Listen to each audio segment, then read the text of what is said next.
కర్నూలులో ఘనంగా కృష్ణాష్టమి వేడుకలు నిర్వహించారు. ఈ కార్యక్రమంలో ప్రముఖ వైద్యులు శంకర్ శర్మ పాల్గొని ప్రత్యేక పూజలు చేశారు. చిన్మయ మిషన్ సౌజన్యంతో చిన్నారులకు ఆధ్యాత్మిక కార్యక్రమాలు నిర్వహించారు. ఇలాంటి కార్యక్రమాలు భవిష్యత్తులో ఎంతగానో ఉపయోగపడతాయని శంకర్ శర్మ తెలిపారు. విద్యార్థులు చిన్నతనం నుంచే మంచి అలవాట్లు అలవర్చుకుంటే భవిష్యత్తులో మంచి మార్గంలో నడుస్తారని వెల్లడించారు.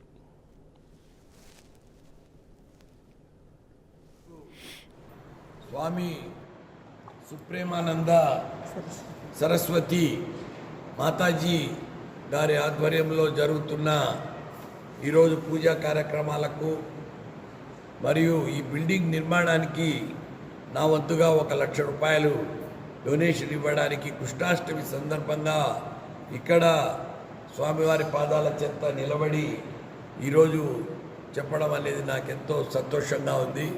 ముఖ్యంగా ధర్మ పరిరక్షణ అంటే ధర్మాన్ని రక్షించాలి. ధర్మో రక్షిత రక్షిత అన్నారు. అంటే మన ధర్మాన్ని కాపాడుకుంటూ వీరు ముఖ్యంగా వేదాభ్యాసము మరియు భగవద్గీత గురించి చెప్పడము, చిన్న పిల్లలకు భగవద్గీత క్లాసులు, మెడిటేషన్